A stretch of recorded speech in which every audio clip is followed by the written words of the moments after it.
قیامت کب آئے گی؟ برادران اسلام، آج میں آپ کو رسول کریم حضرت محمد مصطفیٰ صلی اللہ علیہ وسلم کے ارشادات اور پیشن گوئیوں کی روشنی میں قرب قیامت کی چند نشانیوں کے بارے میں گفتگو کرنے جا رہا ہوں، جن میں سے بعض پوری ہو چکی ہیں، کچھ پوری ہو رہی ہیں اور بعض آئندہ پوری ہوں گی۔ حضرت علی رضی اللہ تعالی عنہ فرماتے ہیں کہ رسول خدا صلی اللہ علیہ وسلم نے فرمایا کہ ان قریب لوگوں پر ایسا زمانہ آئے گا کہ اسلام کا صرف نام باقی رہے گا اور قرآن کی صرف رسم باقی رہ جائے گی۔ ان کی مسجدیں نقش و نگار، ٹائل، برقی پنکھوں وغیرہ سے آباد ہوں گی اور ہدایت کے اعتبار سے ویران ہوں گی۔ ان کے علماء آسمان کے نیچے رہنے والوں میں سب سے زیادہ برے ہوں گے۔ ان علماء سے فتنے پیدا ہوں گے اور پھر ان میں واپس آ جائیں گے۔ اسلام کا صرف نام باقی رہے گا، یعنی اسلامی چیزوں کے نام ہی لوگوں میں رہ جائیں گے اور ان کی حقیقت باقی نہ رہے گی،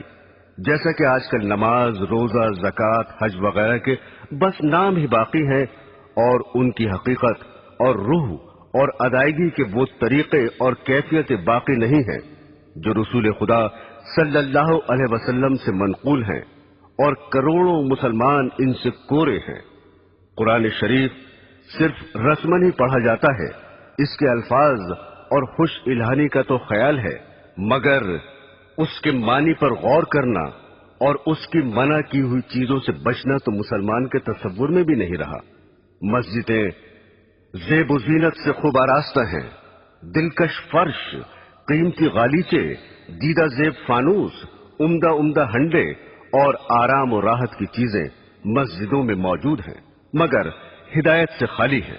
مسجدوں میں دنیا کی باتیں، تانے، غیبتیں بے دھڑک ہوتی ہیں اور امام و مؤذن تو مسجدوں کو گھر ہی سمجھتے ہیں۔ علماء کے بارے میں جو یہ ارشاد فرمایا کہ علماء سے فتنہ نکلے گا اور ان میں واپس آ جائے گا، اس کا مطلب یہ ہے کہ علماء بگڑ جائیں گے اور رشد و ہدایت کی راہ چھوڑ دیں گے تو عالم میں فساد ہوگا، اور پھر اس کی زد میں علماء بھی آ جائیں گے، اور یہ بھی مطلب ہو سکتا ہے کہ علماء دنیا داروں اور ظالموں کی مدد کریں گے اور پیسے اینٹھنے کے لیے دنیا کی مرضی کے موافق مسئلے بتائیں گے، اور پھر دنیا دار ہی ان کا مزاج ٹھکانے لگا دیں گے۔ حضرات گرامی، دوسرے انسانوں کی طرح آج کل کے علماء بھی فکر آخرت سے خالی ہو گئے ہیں اور اس فانی زندگی کو اپنے علم کا مقصد بنا رکھا ہے۔ سیاسی لیڈر بننے، شہرت حاصل کرنے، روپیہ کمانے جوڑنے کی دھن میں سرگرداں ہیں، اور موجودہ زمانے کے علماء میں خال خال ہی ایسے ہیں جو اسلام کی تبلیغ کرتے ہوں، ورنہ آج تو علماء کی یہ حالت ہو گئی ہے کہ جلسوں میں گاندھیزم یا نیشنلزم، سوشلزم اور کمیونزم کی اشاعت کرتے ہیں اور ارشادات نبوی کی بجائے مخلوق کے خود ساختہ نظاموں کی طرف دعوت دیتے ہیں۔ حضرت انس رضی اللہ تعالی عنہ فرماتے ہیں کہ رسول اللہ صلی اللہ علیہ وسلم نے ارشاد فرمایا کہ قیامت کی نشانیوں میں ایک یہ بھی ہے کہ لوگ مسجدیں بنا کر فخر کریں گے۔ آج کل یہی حال ہے، اور بقول حضرت ابن عباس رضی اللہ تعالی عنہ، تم ضرور مسجدوں کو یہود و نصار کی طرح سجاؤ گے۔ دل کو منتشر کرنے والے رنگ برنگ کے ٹائل، جھاڑ، فانوس، ہانڈیاں، دل فریب فرش اور بیش بہا پردے، اور دوسرا زیب و زینت اور آرام و راحت کی چیزیں مسجدوں میں موجود ہیں، اور ان دنیاوی چیزوں نے مسجدوں میں پہنچ کر اوقات نماز کے علاوہ مسجدوں کو مقفل کرنے پر مجبور کر دیا ہے،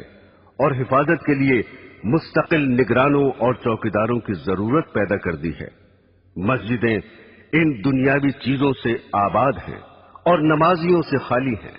جو نمازی ہیں وہ مسجدوں میں دنیا کی باتوں میں مشغول رہتے ہیں۔ مسجدوں میں نہ تعلیمی حلقے ہیں، نہ دینی مشورے ہیں، نہ ذکر و تلاوت سے آباد ہیں۔ حالانکہ مسجد رسول اکرم صلی اللہ علیہ وسلم اور حضرات خلفائے راشدین کے زمانے میں دین اور دینیات کی ترقی کے کاموں میں اور اس سے متعلق مشوروں کا مرکز تھی۔ ایک روایت میں ہے کہ جب تم اپنی مسجد کو سجانے لگو اور قرآنوں کو دیدہ زیب بنانے لگو تو سمجھ لو تمہاری ہلاکت کا وقت قریب ہے۔ حضور صلی اللہ علیہ وسلم نے ارشاد فرمایا کہ ایک زمانے میں ایسے لوگ ہوں گے جن کی دنیاوی باتیں ان کی مسجدوں میں ہوا کریں گی، تم ان کے پاس نہ بیٹھنا کیونکہ خدا کو ان کی کوئی ضرورت نہیں ہے۔ حضرت انس رضی اللہ تعالی عنہ فرماتے ہیں کہ رسول خدا صلی اللہ علیہ وسلم نے ارشاد فرمایا کہ لوگوں پر ایک ایسا زمانہ آئے گا کہ دین پر جمنے والا ان میں ایسا ہوگا جیسے ہاتھ میں چنگاری پکڑنے والا ہو۔ یہ زمانہ اس وقت موجود ہے کیونکہ ہر طرف بددینی اور بے حیائی اور فحشکاری کی فضا ہے، سرکشی کا ماحول ہے۔ اول تو دیندار رہے ہی نہیں، اور اگر کوئی دین پر عمل کرنا چاہتا ہے تو اہل ملک، اہل وطن، عزیز و اقربا آڑے آ جاتے ہیں۔ بیوی کہتی ہے کہ تنخواہ میں میرا پورا نہیں پڑتا، دنیا رشوت لے رہی ہے، تم بڑے پرہیزگار بنے ہوئے ہو۔ ہم عمر مذاق اڑا رہے ہیں کہ داڑھی رکھ کر ملا بن گئے، جھاڑ سا لگائے پھر رہے ہو، ریل میں یا لاری میں سفر کر رہے ہیں اور ایک شخص نماز پڑھنا چاہتا ہے مگر اس کے لیے نہ ریل ٹھہر سکتی ہے نہ لاری رک سکتی ہے، لیکن اگر کسی کو کچھ دنیاوی نقصان ہو جائے تو سب ہمدردی کے لیے حاضر ہیں۔ آج کل دینداری اختیار کرنا ساری دنیا سے لڑائی مول لینے کے مترادف ہے۔ دین کا درد پیدا کرنے اور بددینی کی فضا میں نکلنے کی قوت حاصل کرنے کے لیے خانقاہوں اور دینداروں کی مجلسوں میں شرکت کرنا بہت ہی ضروری ہے۔ جب انسان بددینی کے ماحول سے معصیت اختیار کر سکتا ہے تو دینداری کی فضا میں پہنچ کر نیک بھی بن سکتا ہے۔ اگر کسی وجہ سے دینداروں سے دور ہو تو بد دینوں سے بھی دور رہے۔ اسی حقیقت کے پیش نظر رسول خدا صلی اللہ علیہ وسلم نے ارشاد فرمایا کہ ان قریب ایسا ہوگا کہ مسلمان کا بہترین مال چند بکریاں ہوں گی جنہیں لے کر پہاڑ کی چوٹیوں اور جنگلوں میں چلا جائے گا، اور اس صورت سے اپنا دین بچانے کے لیے فتنوں سے بھاگے گا۔ ایک اور حدیث میں ہے کہ رسول خدا صلی اللہ علیہ وسلم نے ارشاد فرمایا کہ ان قریب فتنے پیدا ہوں گے،